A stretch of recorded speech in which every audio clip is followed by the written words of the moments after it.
They lost their jobs without notice more than a year ago, but 140 workers are still waiting for £500,000 compensation they say they're owed. The staff from Thompson's Plastic in Hessle are now taking legal action in an attempt to get the payments. For months, they didn't even know they were entitled to the money.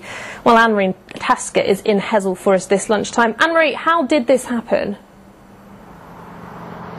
Well, this building is home to a completely unrelated and different business now, but back in 2009, this was the site of Thompson's Plastics, and when it went into administration, the 220 people working here were given no notice they were losing their jobs. But they had also had no idea that that lack of notice entitled them to £500,000 of government compensation. Among those who missed out were Justin Dodson and James Blakey, who'd both worked at Thompson's for almost 20 years.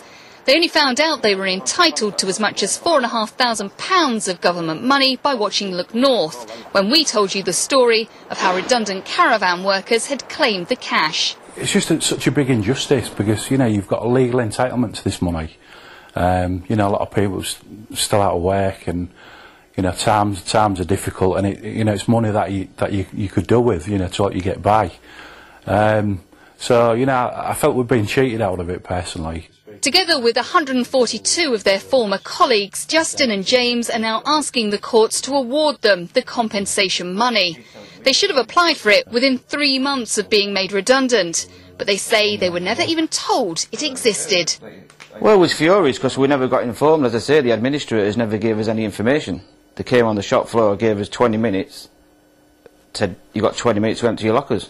At the time of day, we was more worried about our mortgages and trying to keep a roof above our head, keep your houses, not going down the road trying to claim money, which we didn't know about.